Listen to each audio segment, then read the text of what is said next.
الحمد لله رب العالمين والصلاة والسلام على خاتم النبيين أما بعد فأعوذ بالله من الشيطان الرجيم بسم الله الرحمن الرحيم پڑھیے الصلاة والسلام علیک یا رسول اللہ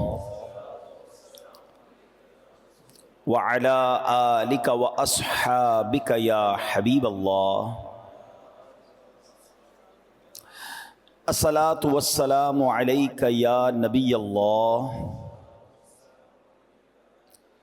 وعلی آلک واصحابک یا نور اللہ۔ درود پاک پڑھنے کے بے شمار فضائل و برکات ہیں۔ آج ایک بڑی کمال کی حدیث اور ایک بہت زبردست کانسیپٹ اس حدیث سے ہمیں سیکھنے کو ملے گا۔ رسول پاک علیہ الصلوۃ والسلام کا فرمان عالی شان ہے لا تصلوا علی الصلاۃ البتراء۔ آقا فرماتے ہیں کہ مجھ پر ادھورا درود مت پڑھا کرو۔ یا رسول اللہ ادھورا درود کیا ہے؟ ارشاد فرمایا قالا تقولون اللہم صل علی محمد وتمسکون بل قولوا اللہم صل علی محمد وعلی آل محمد۔ آقا علیہ السلام نے فرمایا کہ تم اللہم صلی علی محمد تک پڑھ کر رک جاؤ، یہ ادھورا درود ہے، یعنی حدیث کا مضمون ہے۔ اس کی بجائے یوں پڑھو اللہم صلی علی محمد وعلی آل محمد۔ سبحان اللہ، یعنی نبی پاک علیہ الصلوۃ والسلام کی آل پر، سبحان اللہ، آپ کے اصحاب پر یہ درود پڑھنا بہت بڑی سعادت کی بات ہے۔ علماء کرام فرماتے ہیں آل و اصحاب پر درود بھیجنا بارگاہ رسالت میں قبولیت کا وسیلہ ہے، اور رسول اکرم نور مجسم صلی اللہ علیہ وسلم کے حضور درود و سلام عرض کرنا بارگاہ الہی میں قبولیت کا وسیلہ ہے۔ تو درود پاک پڑھنا ہے، اور انشاءاللہ نبی پاک کی آل پر بھی درود پڑھنا ہے، اصحاب پر بھی درود پڑھیں تاکہ اور برکتیں ہمیں نصیب ہوں۔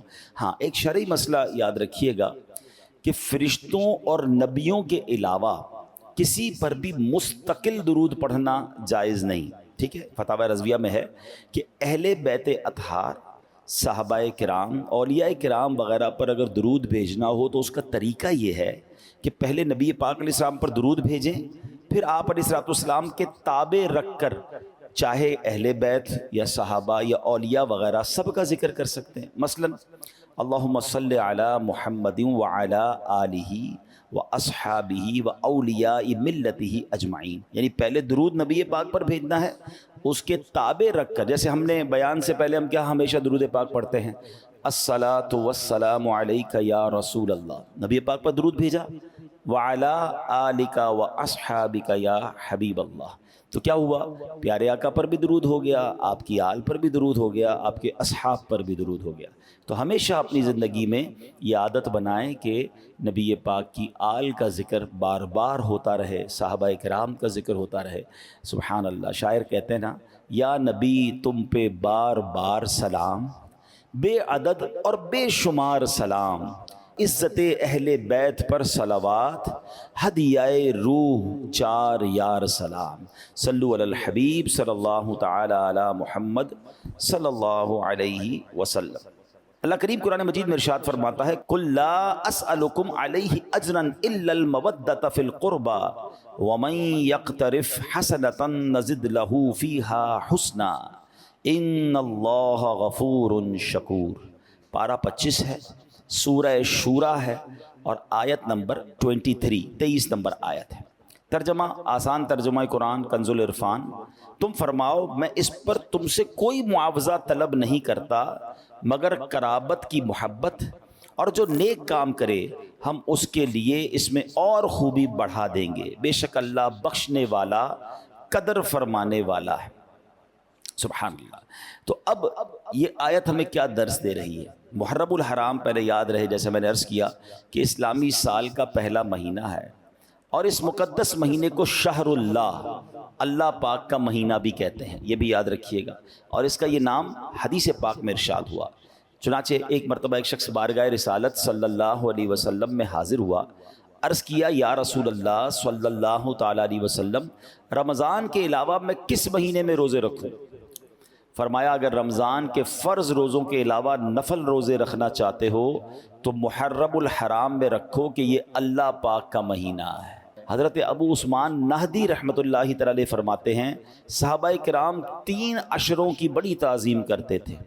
عشرہ کہتے ہیں 10 کو، 10 دنوں کی جو عشرہ ہوتا ہے اس میں 3 عشروں کی صحابہ کرام بڑی تعظیم کرتے تھے۔ نمبر 1 ماہ رمضان کا آخری عشرہ جو ہم ماشاءاللہ لوگ اعتکاف بھی کرتے ہیں، جس میں لیلۃ القدر بھی ہے۔ نمبر 2 ذوالحجہ کا جو پہلی سے 10 ذوالحجہ، اور نمبر 3 محرم الحرام کا پہلا عشرہ، یعنی جو پہلے 10 دن ہیں محرم الحرام کے، اس کا صحابہ کرام بڑا ادب کیا کرتے، بڑی تعظیم کرتے۔ اللہ کرے کہ ہم بھی خوب ان 30 دنوں، یہ ٹوٹل 30 بنتے ہیں، 10 10 10 3 عشرے، ہم ان کا احترام کریں، نیک کام کریں، علم دین سیکھیں، خصوصیت کے ساتھ ان میں گناہوں سے بچیں۔ اللہ کرے کہ نفل روزے رکھیں، نفل عبادت کریں۔ اللہ پاک ہمیں یہ دن جو ہے خوب عبادت میں گزارنے کی توفیق عطا فرمائے۔ اگر پورے 10 دن روزہ نہ رکھ سکیں تو کم از کم عاشورہ کا روزہ ضرور رکھیں، اور اس کے ساتھ ایک دن ملا لیں، یا تو 9 محرم یا 11 محرم۔ اب آتے ہیں آیت کی طرف۔ سورہ شورا کی جو آیت تلاوت کی تو اس کے بارے میں کیا ارشاد ہوتا ہے؟ معاملہ یہ تھا کہ جب نبی پاک علیہ الصلوۃ والسلام مکہ پاک سے مدینہ طیبہ ہجرت کر کے جب تشریف لائے تو انصار صحابہ کون تھے؟ چلے یہ بھی سمجھ لیں، مہاجرین و انصار کئی بار آپ نے سنا ہوگا۔ مہاجرین کہتے ہیں جو مکے سے مدینہ گئے تھے، اپنا سب کچھ چھوڑ کر گئے تھے، اور انصار وہ تھے جو مدینے میں آلریڈی رہتے تھے، جنہوں نے ان کو ویلکم کیا تھا۔ تو نبی پاک جب مکے سے مدینے پہنچے تو جو انصار صحابہ تھے انہوں نے دیکھا کہ سرکار دو عالم علیہ الصلوۃ والسلام کے پاس ظاہری مال و اسباب نہیں ہے، یعنی نبی پاک کوئی بہت زیادہ پیسے اور بہت سارا سامان، ہم گھر شفٹ کرتے ہیں تو سامان بھی لے کے جاتے ہیں، کچھ لوگوں کو تو ٹرک اور سزوکیاں بھر کے جاتی ہیں، مگر ایسا نہیں ہوا تھا۔ صحابہ کرام اور نبی پاک علیہ الصلوۃ والسلام مکے سے جب مدینے ہجرت کی تھی تو کچھ بھی نہیں لے کر گئے، کیونکہ وہاں تو ظلم تھا، چھپ چھپا کے تو سفر ہوا تھا۔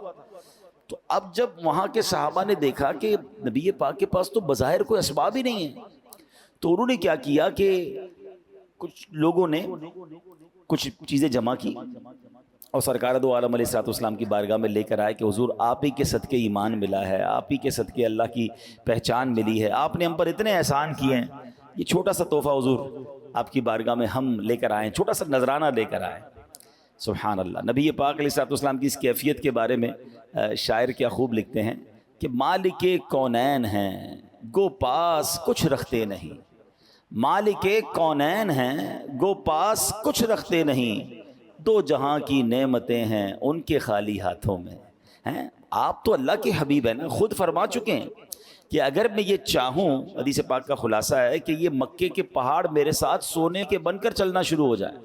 نبی پاک کی تو شان ہی نرالی تھی نا کہ آپ اشارہ فرماتے، مگر یہ جو آپ کا جو فقر تھا نا، یعنی یہ جو آپ کی سادگی تھی، یہ آپ کی جو غربت والے معاملات تھے، یہ نبی پاک کے اختیاری معاملات تھے۔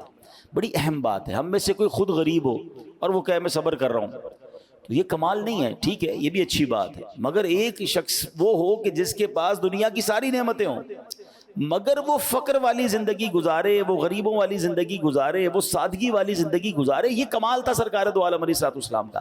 اچھا، اس پر بھی علماء نے بڑی ڈیبیٹ کی ہے کہ سرکار دو عالم صلی اللہ تعالیٰ علیہ وسلم نے یہ فقر کیوں اختیار کیا، یہ عاجزی اور یہ سادگی کا انداز کیوں تھا؟ اللہ اکبر۔ سچی بات پتہ ہے کہ علماء کہتے ہیں اس میں بھی غریب امتیوں کا خیال تھا۔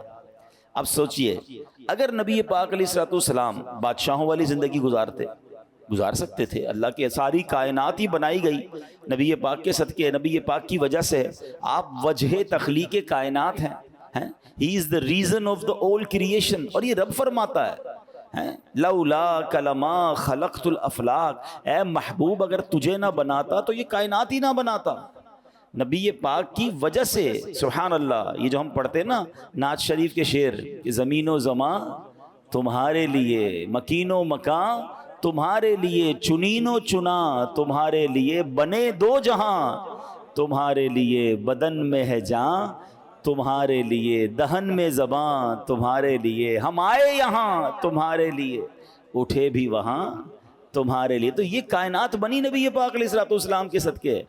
تو رب نے جس حبیب کے لیے کائنات بنائی، جیسا عرض کرتے اللہ کی طرف سے عطا ہو جاتا۔ تو اب ذرا ریئلائز کریں کہ اگر سرکار دو عالم علیہ الصلوۃ والسلام بادشاہوں والی زندگی گزارتے، آپ کا بڑا محل ہوتا، آپ کے قیمتی کپڑے ہوتے، آپ قیمتی خوشبو لگاتے، قیمتی سواریوں پہ سفر کرتے، تو پھر جو غریب امتی ہوتے وہ یہ سنتوں پر عمل کیسے کرتے ہیں؟ پھر ہمیں بھی سنت پر عمل کرنے کے لیے بڑا بنگلہ لینا پڑتا، تو بڑی گاڑی لینی پڑتی، تو بڑی جناب خرچے کرنے پڑتے، تو غریب تو سنت سے رہ جاتا۔ تو نبی پاک کی سنت کیا ہے؟ چٹائی پر سونا ہے۔ پیارے آقا کی سنت کیا ہے؟ جو کی روٹی ہے، کھجور کھانا ہے۔ نبی پاک سادہ کپڑے پہنتے۔ تو سبحان اللہ فرمایا کہ یہ نبی پاک تو سبحان اللہ سب کے آقا ہے نا، ایسی زندگی گزاری کہ غریب امتی اس پر عمل کر لے تو سنت کا ثواب بھی مل جائے، اس کے دل کو دلاسا بھی مل جائے کہ میرے آقا بھی تو ایسے ہی تھے۔ اور امیر سادگی پر عمل کرنا چاہے تو وہ بھی کر سکتا ہے۔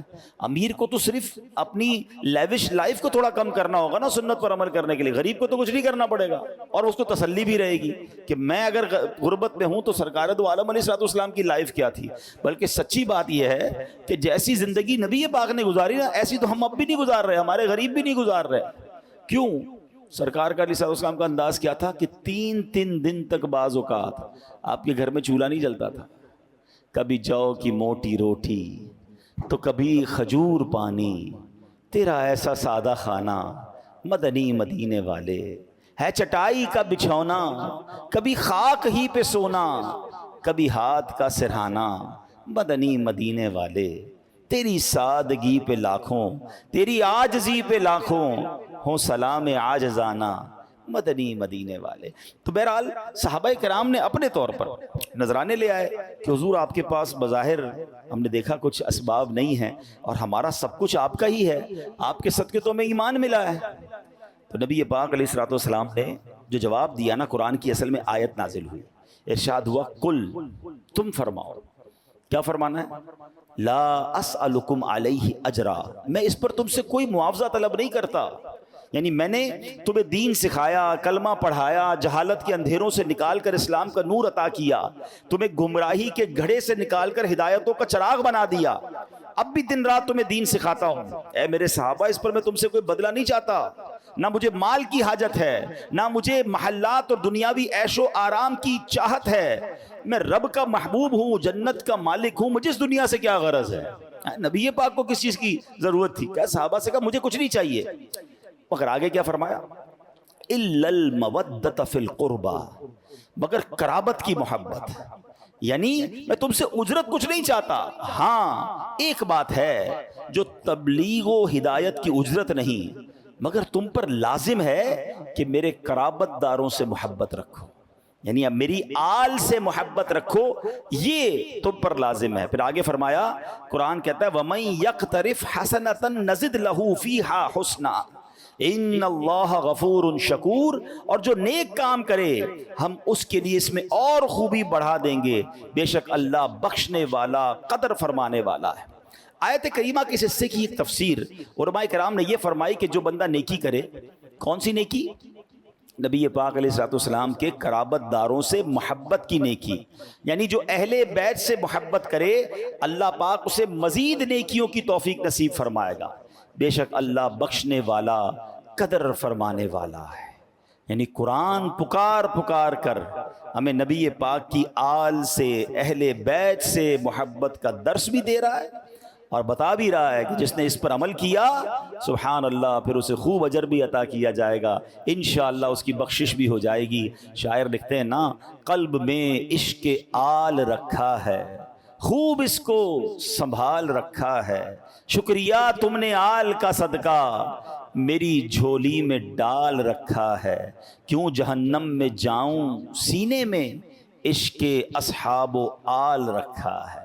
تو اے میرے پیارے اسلامی بھائیوں، نبی پاک علیہ الصلوۃ والسلام کے قرابت داروں، آپ کے اہل بیت، آپ کی آل اولاد، آپ کی ازواج مطہرات، یعنی ہم سب مسلمانوں کی پاک ماؤں سے محبت و عقیدت کا حکم ہمیں قرآن دے رہا ہے۔ اس آیت کریمہ میں ہمیں 2 چیزیں بڑی اہم سیکھنی ہیں۔ پہلی بات تو یہ سیکھنے کو ملتی ہے کہ سرکار عالی وقار مکی مدنی تاجدار صلی اللہ تعالی علیہ وسلم کی نسبت بہت کمال کی دولت ہے۔ دیکھیے، آپ علیہ الصلوۃ والسلام کے قرابت داروں کی محبت ایمان کے فرائض میں شامل کی گئی ہے۔ اس میں کیا حکمت ہے؟ اس کا کیا سبب؟ What is the reason behind this? تو سمجھیے گا، صرف یہ نہیں کہ انہیں رسولوں کے سردار نبی پاک علیہ الصلوۃ والسلام سے نسبت اور تعلق حاصل ہے، ایک ہی بات ہے نا، کیا ہے کہ انہیں پیارے آقا علیہ الصلوۃ والسلام سے چونکہ نسبت حاصل ہے تو سبحان اللہ ان سے محبت جو ہے، ان کا ادب جو ہے، یہ ہمارے اب ایمان کا تقاضا بن گیا ہے۔ اور نسبت سرکار کیا ہے سنیے گا، ایک بار سرکار دو عالم علیہ الصلوۃ والسلام کی پھوپھی جان حضرت صفیہ رضی اللہ تعالیٰ عنہ، ان کو کسی نے کہہ دیا کہ اے صفیہ، اللہ پاک کی بارگاہ میں آپ کو نبی پاک علیہ الصلوۃ والسلام کی رشتہ داری کوئی فائدہ نہ دے گی۔ جب حضرت صفیہ نے یہ سنا تو آپ بڑی غمزدہ ہو گئیں، اور سرکار دو عالم علیہ الصلوۃ والسلام تک جب یہ خبر پہنچی تو نبی پاک علیہ الصلوۃ والسلام پر ایک جلال کی کیفیت طاری ہوئی۔ حضرت بلال سے فرمایا اے بلال لوگوں کو جمع کرو۔ نبی پاک علیہ الصلوۃ والسلام کے حکم پر مدینے کے لوگوں کو جمع کیا گیا۔ سرکار دو عالم علیہ الصلوۃ والسلام ممبر پر تشریف فرما ہوئے اور اللہ پاک کی حمد و ثنا بیان کی اور فرمایا کیا حال ہے ان لوگوں کا جو یہ گمان کرتے ہیں کہ میری رشتہ داری فائدہ نہیں دے گی۔ قیامت کے دن ہر حسب و نسب یعنی نسبی اور سسرالی رشتہ ٹوٹ جائے گا مگر میرا سبب اور نسب کہ وہ دنیا اور آخرت میں جڑا ہوا ہے، یعنی قیامت کے دن سارے رشتے ختم ہو جائیں گے مگر نبی پاک سے جو رشتہ ہے، جو آپ کی آل، آپ کے قرابت داروں کا رشتہ ہے، وہ قیامت کے دن بھی باقی رہے گا۔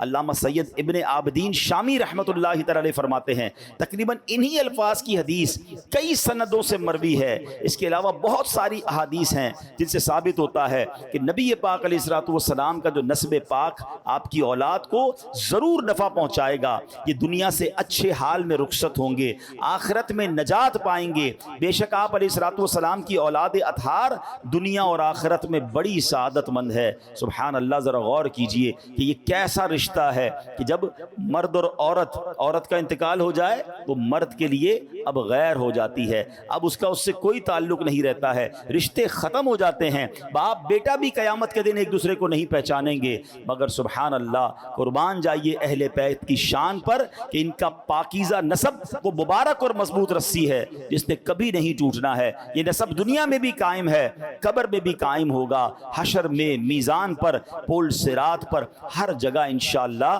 یہ کام آئے گا۔ تو اے میرے پیارے اسلامی بھائیوں، یقیناً نبی پاک کی اہل بیت جو اس زمانے میں تھی اور اس کے بعد آج بھی جو سید صاحبان ہیں، ہمیں ان سے بھی محبت سے پیش آنا ہے، ان کا بھی ادب کرنا ہے، ان کی رگوں میں بھی نبی پاک علیہ الصلوۃ والسلام کا خون دوڑ رہا ہے۔ سبحان اللہ، ہم جو غیر سید ہیں، بڑی اہم بات کہنے جا رہا ہوں، ہم ہزاروں سال اللہ پاک کی بے ریا عبادت کریں، بغیر دکھلاوے والی ہزاروں سال عبادت کر لینا اور ساری زندگی سجدے میں گزار دیں، ہمیں وہ شرف حاصل نہیں ہو سکتا جو سید زادوں کو حاصل ہے، کیونکہ سید زادے نبی پاک کے جسم پاک کا حصہ ہیں، ان کی رگوں میں دوڑنے والا خون رسول ہاشمی صلی اللہ تعالیٰ علیہ وسلم کا خون ہے، اور غیر سید کو یہ نسب اور یہ برکت حاصل نہیں ہو سکتی ہے۔ یہ بات ہمیشہ ایڈمٹ رکھنی ہے کہ آل رسول کی شان ہی نرالی ہے، اور ہمارے بزرگان دین، ہمارے صحابہ نے اس کو اسی انداز سے ٹریٹ کیا، اپنے دور میں جس طرح وہ آل رسول سے پیار کرتے تھے، یہ ہم سب کے لیے درس ہے۔ بریلی کے تاجدار امام عشق و محبت اعلیٰ حضرت نے صرف زبانی نہیں کہا، آپ نے تو کئی مواقع پر پروف کیا۔ کیا خوبصورت شعر ہے کہ تیری نسل پاک میں ہے بچہ بچہ نور کا، تیری نسل پاک میں ہے بچہ بچہ نور کا، تیری نسل پاک میں ہے بچہ بچہ نور کا، تو ہے عین نور تیرا سب گھرانہ نور کا۔ تو یہ بات ہمیں ذہن میں رکھنی ہے۔ اب ایک اور بات ہم نے سمجھنی ہے کہ سید زادے، ان کے جو ڈفرنس ہے نا، ہو سکتا ہے ابھی بھی کسی کے ذہن میں نہ آتا ہو کہ یار یہ کیسے ہو سکتا ہے کہ ہم نمازی بھی ہوں، ہم عبادت گزار بھی ہوں، ہم سید زادے پھر بھی ہم سے افضل ہیں۔ سنیے، سید زادے، اللہ معاف کرے اگر کوئی نمازی بھی نہیں ہے، ٹھیک ہے، عبادت نہیں کر رہے، لیکن انہیں زکوٰۃ دینا پھر بھی حرام ہے، ہیں، بے شک بے نمازی سید ہو، ایسا ہونا نہیں چاہیے. سید زادوں کو تو ہم سے زیادہ عبادت کرنی چاہیے کہ آپ کو تو وہ شرف حاصل ہے کہ آپ تو آل رسول ہیں، آپ تو رول ماڈل ہونے چاہیے ہم سب کے لیے. لیکن میں سمجھانے کے لیے عرض کر رہا ہوں کہ اگر کوئی سید زادہ بے نمازی ہے تو انہیں زکوٰۃ دینا حرام ہے. کیوں؟ اس لیے کہ زکوٰۃ مال کا میل ہے، اور سید زادے حضور علیہ الصلوۃ والسلام کی اولاد ہونے کے سبب پاک ہیں، لہٰذا انہیں مال کا میل نہیں دیا جا سکتا. اللہ پاک نے سیدہ فاطمہ رضی اللہ تعالیٰ عنہا کی اولاد پر جہنم حرام فرما دی ہے. قیامت کے دن سب سے پہلے ان کی شفاعت کی جائے گی. یہ پاک لوگ اہل زمین کے لیے امان ہیں. یاد رکھیے گا، جب تک آل رسول سید زادے اس زمین پر موجود ہیں قیامت نہیں آئے گی، کیونکہ قیامت بدترین لوگوں پر آئے گی، اور سادات کرام یہ پاک ترین لوگ ہیں. علامہ محمود آلوسی رحمۃ اللہ تعالی علیہ نے بہت پیاری بات لکھی. آپ فرماتے ہیں ہم عام لوگ جو سید نہیں ہیں جو بھی نیک کام کریں تو ضروری نہیں کہ اللہ کی بارگاہ میں قبول ہوں کہ نہیں، ہو سکتا ہے رد بھی کیے جائیں، مگر اہل بیت کی شان یہ ہے، یہ سید زادوں کی خصوصیت ہے، یہ جو بھی نیک کام کریں، نماز پڑھیں، روزے رکھیں، صدقہ و خیرات کریں، ان کے یہ نیک اعمال رد نہیں ہوتے، رب کے حضور قبول ہی قبول ہوتے ہیں. یہ سب چیزوں کی وجہ کیا ہے؟ کہ وہ نسبت ہے جو رسول پاک علیہ الصلوۃ والسلام سے انہیں حاصل ہے. قرآن میں کیا کہا رب نے؟ الا المودۃ فی القربى ومن یقترف حسنۃ نزد لہ فیہا حسنا، مگر قرابت کی محبت اور جو نیک کام کرے ہم اس کے لیے اس میں اور خوبی بڑھا دیں گے. یہ بھی نسبت محبوب کا فیضان ہے. اہل بیت کی محبت ضروری ہے. سادات کرام کا ادب و احترام ہم پر فرض ہے. اور کیوں فرض ہے؟ صرف اس لیے کہ ہمارے آقا علیہ الصلوۃ والسلام کی یہ آل اولاد ہیں. اب ذرا سوچئے گا، علامہ یوسف بن اسماعیل نبہانی رحمۃ اللہ تعالی علیہ نے اپنی کتاب میں ایک بڑا کمال کا واقعہ لکھا کہ ایک بڑا امیر شخص تھا، وہ سادات کرام کی بڑی عزت کرتا تھا. جب بھی کوئی سید زادہ آ جاتا اس کو اپنی محفل میں سب سے اچھی، سب سے اونچی نشست پر بٹھاتا تھا. ایک بار ایسی محفل جاری تھی تو ایک بہت ہی پڑھا لکھا اس زمانے کا، یوں سمجھیے کہ ڈگری ہولڈر بندہ آ گیا، آج کا کوئی پروفیسر سمجھ لیں، تو انہوں نے اس کو بھی بڑی اچھی سی جگہ پر بٹھایا، مگر سید زادے کی سیٹ سب سے اچھی، سب سے اونچی تھی. تو اب کیا ہوا کہ وہ جو شخص تھا اس کے دل میں خیال آیا کہ یہ صرف سید ہی تو ہیں، اتنے پڑھے لکھے تو نہیں جتنا میں پڑھا لکھا ہوں، تو ہماری سیٹ بڑی ہونی چاہیے تھی، ہمیں زیادہ عزت دینی چاہیے تھی. اس نے زبان سے اس کا اظہار بھی کر دیا. تو اس جو شخصیت تھی جس کے گھر پہ محفل تھی، امیر و کبیر جو آدمی تھا، اس نے کچھ بھی نہیں کہا. تھوڑا سا محفل ختم ہو گئی تو اس نے امیر شخص کو کہا کہ آپ کا بیٹا کیا کرتا ہے؟ کہا میرا بیٹا بھی پڑھتا ہے. اچھا کون سی کلاس میں؟ بتایا فلاں کلاس میں. تو کہا ایسا کرے نا کہ اس کو اتنا پڑھا دیں کہ وہ بھی سید بن جائے، ہیں وہ بھی آل رسول بن جائے. تو کہہ رہا یہ کیسے ہو سکتا ہے؟ یہ تو اللہ کی طرف سے ہوتا ہے، ہمارے ہاتھ میں تھوڑی کہ ہم کسی ڈگری کے ذریعے سید بن جائیں. تو فرمایا یہی میں بتانا چاہ رہا تھا کہ آپ پڑھے لکھے ضرور ہوں گے، مگر آل رسول جو ہوتا ہے نا وہ اللہ ہی کی طرف سے ہوتا ہے، اور اس کا مرتبہ یہ قدرتی طور پہ اس کو عطا ہوا ہے. تو سبحان اللہ، یہ کسی کتابیں پڑھنے یا عبادتیں کرنے سے نہیں ملتا، یہ اللہ جسے چاہے نواز دیتا ہے. تو اس لیے ہم آل رسول کو کبھی بھی کسی اور کیٹیگری سے کمپیئر نہیں کر سکتے. تو بہرحال میرے پیارے اسلامی بھائیوں، یہ بات ہمیں سمجھ آ رہی ہے جو ہم نے قرآن کی آیت سے آج سیکھا کہ آل رسول سے محبت، اور یقیناً اس میں سب سے پہلے تو نبی پاک کے جو گھر والے ہیں جو پنجتن پاک ہیں. نبی پنجتن پاک کیا کہتے ہیں؟ 5 پاک تن. وہ کون ہیں؟ سرکار دو عالم علیہ السلام، حضرت مولا علی شیر خدا، بی بی فاطمہ خاتون جنت، امام حسن اور امام حسین رضوان اللہ تعالیٰ علیہ مجمعین. ان کی تو کیا شان ہے، یہ نبی پاک کے بہت سب سے کلوز جس کو آپ کہیے، اور یقیناً اس میں ازواج مطہرات بھی ہیں اور دیگر سرکار علیہ الصلوۃ والسلام کے گھر والے بھی ہیں. مگر ان 5 کے بارے میں سیدی اعلیٰ حضرت امام اہل سنت نے امام حسن، امام حسین اور بی بی فاطمہ کے بارے میں کیا خوبصورت شعر لکھا کہ آپ کہتے ہیں کیا بات رضا اس چمنستان کرم کی، ہیں اے رضا اس کرم والے باغ کی کیا شان ہے. اچھا باغ بھی کیوں فرمایا؟ کہ آپ کو پتہ ہے نبی پاک امام حسن اور حسین کے بارے میں کیا فرماتے تھے کہ حسن و حسین میرے 2 پھول ہیں. نبی پاک انہیں باقاعدہ پھولوں کی طرح سونگا بھی کرتے تھے، اسمیل کیا کرتے تھے. اور بی بی فاطمہ رضی اللہ تعالیٰ عنہ کو کیا کہا جاتا ہے؟ فاطمۃ الزہرا. زہرا کسے کہتے ہیں؟ کلی کو. تو بی بی فاطمہ کیا ہو گئیں؟ کلی ہو گئیں. حسن حسین کیا ہو گئے؟ پھول ہو گئے. تو یہ تو پورا باغ ہے، اور یہ باغ بھی کرم والا باغ ہے. تو اعلیٰ حضرت کہتے ہیں کیا بات رضا اس چمنستان کرم کی، زہرا ہے کلی جس میں حسین اور حسن پھول. تو یہ ایسا خوبصورت باغ ہے، اور اللہ ہمیں مرتے دم تک آل رسول اہل بیت اطہار کی سچی محبت نصیب فرمائے. سرکار دو عالم علیہ الصلوۃ والسلام ارشاد فرماتے ہیں لا یؤمن عبد حتی اکون احب الیہ من نفسہ، کوئی بندہ اس وقت تک مومن نہیں ہو سکتا جب تک میں اس کو اس کی جان سے زیادہ پیارا نہ ہو جاؤں. وتکون عطرتی احب الیہ من عطرتی، اور میری اولاد اس کو اپنی اولاد سے پیاری نہ ہو. وذاتی احب الیہ من ذاتہ، اور میری ذات اسے اپنی ذات سے بڑھ کر محبوب نہ ہو. ویکون اہلی احب الیہ من اہلہ، اور میرے اہل بیت اسے اپنے گھر والوں سے بڑھ کر پیارے اور محبوب نہ ہوں. یعنی میرے اور آپ کے کامل مومن ہونے کی دلیل کیا ہے؟ کہ میری ذات سے بڑھ کر، میرے تمام لوگوں سے بڑھ کر، میری جان سے بڑھ کر مجھے نبی پاک سے محبت ہو، اپنی اولاد سے زیادہ نبی پاک کی اولاد سے پیار ہو، اپنی ذات سے بڑھ کر سرکار کی ذات سے محبت ہو، اور فرمایا اپنے گھر والوں سے بڑھ کر نبی پاک کے گھر والوں سے محبت ہو. یہ میرے اور آپ کے ایمان کا تقاضا ہے. یقیناً نبی پاک سے محبت کرنی ہے تو سب سے بڑھ کر کرنی ہے. تو ہمیں سرکار علیہ الصلوۃ والسلام کی آل اور آپ کے اہل بیت سے دل و جان سے محبت کرنی ہے. ایک اور روایت میں ہے جو اللہ پاک سے محبت کرتا ہے، اب ذرا ترتیب سنیے گا، جو اللہ پاک سے محبت کرتا ہے وہ قرآن سے محبت کرتا ہے. جو قرآن سے محبت کرتا ہے نبی پاک فرماتے ہیں وہ مجھ سے محبت کرتا ہے. جو مجھ سے محبت رکھتا ہے وہ میرے اصحاب اور قرابت داروں سے محبت رکھتا ہے. اس کا مطلب یہ ہوا کہ صحابہ اور اہل بیت سے پیار کرنا یہ رسول پاک سے پیار کرنا ہے. رسول پاک سے پیار کرنا یہ قرآن سے پیار کرنا ہے، اور جو قرآن سے پیار کرتا ہے وہ اللہ سے پیار کرتا ہے. تو ہمیں قرآن کو بھی تھامنا ہے، سنت کو بھی تھامنا ہے، اور اصحاب و اہل بیت سے بھی پیار کرنا ہے. ایک بڑی آج کل کے زمانے میں ایک عجب سا فینومینا چل پڑا ہے کہ کچھ لوگ صرف صحابہ کی بات کرتے ہیں، اہل بیت کی بات نہیں کرتے. کچھ لوگ صرف اہل بیت کی بات کرتے ہیں، صحابہ کی بات نہیں کرتے. ایسا نہیں ہونا چاہیے. یہ دونوں ہماری آنکھیں ہیں، ہاں یہ ہمارے سر کے تاج ہیں، یہ نبی پاک کے ساتھ ہی ہیں. ہم کیسے کہ ان کے بارے میں کوئی مائنس بات اپنے ذہن میں لا سکتے ہیں؟ ٹھیک ہے، پہلے دو حدیثیں سنیے گا.